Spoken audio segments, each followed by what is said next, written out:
Hi folks, this is all the fruit, and today I want to find out what greenhouse grown Monstera deliciosa fruits taste like. I've never eaten such before, despite the fact that I've grown up with Monstera.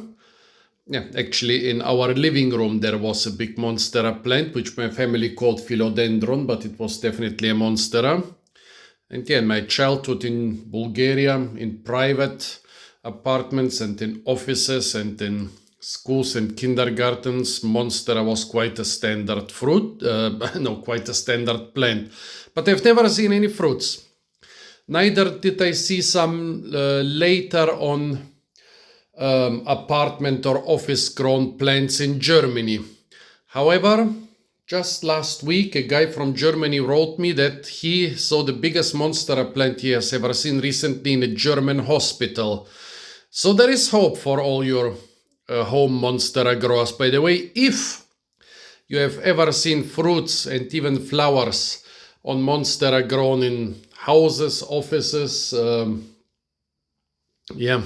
schools and kindergartens and other standard living and working spaces, please tell me. Yeah, later, of course, in botanic gardens, especially in Germany, it's quite popular because it's a very spectacular plant and easy to cultivate. Also, the name Monstera deliciosa is one of the most fitting names. It is one of the most delicious fruits in the world, usually with taste notes of banana, mango, pineapple, chirimoya, strawberry, and so on.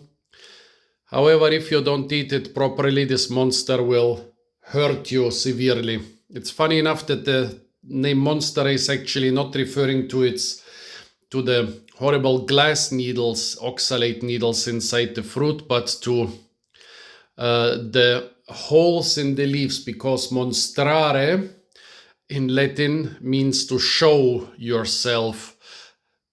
A demonstration comes from this, and yeah, for the Romans, monsters and ghosts and such things, they were showing themselves to scare you. So that's where the name monster comes from.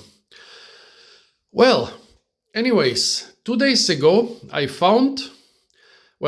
visited a big German botanic garden and checked several Monstera plants in several parts of the botanic garden, all growing indoors, of course. And one huge plant growing on a huge palm had a lot of fruits, and 2 of them were fallen to the ground. Funny enough, this fell on the ground despite looking still completely unripe, or there were 2 completely ripe fruits, even already losing most of their scales hanging on the tree. But those were the 2 fruits on the ground. So I collected them. Then I put them in a paper bag together with the mango to ripen them quicker. Yeah, a paper/plastic bag. And you see those little hexagonal scales that fell off? Yeah, basically a Monstera is not really a single fruit, but a whole inflorescence, and each one of those scales is actually part of one single fruit, which is then one segment down here. Also, it's interesting that those fruits ripen very gradually, usually about 2 to 3 centimeters, or about 1 inch a day, starting here and slowly continuing.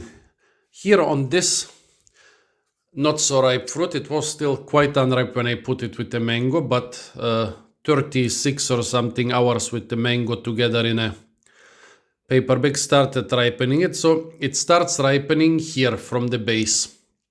You can see how it's losing its first scales. However, if I would start to peel off those scales by force, or even with a knife or something, and then eat the flesh, it would be so full of oxalate crystals, it would hurt my mouth incredibly. Even fully ripe fruits will hurt you a little bit, but yeah, it's a high price to pay, but it's a price worth paying for the delicious taste.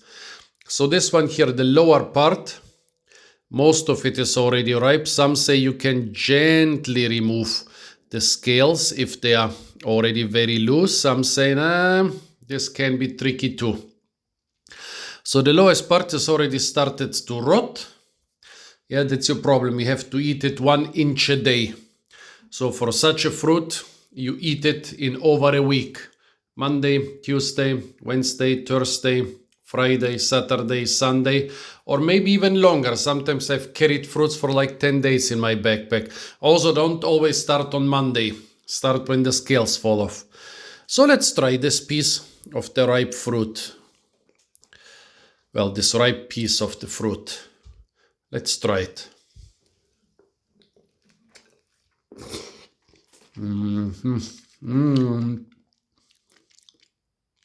Delicious, but still quite rich in oxalate.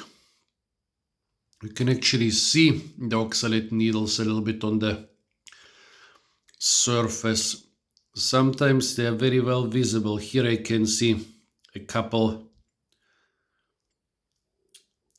at the right edge in front of the darker skin of the other fruit. So even when fully ripe, the needles are still there.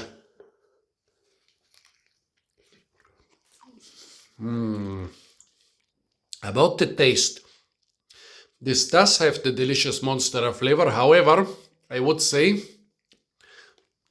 that it's less sweet than the fruits I've harvested in the Mediterranean or in the Canary Islands. This could be due to lower sunlight here in Germany. September was quite a gloomy month.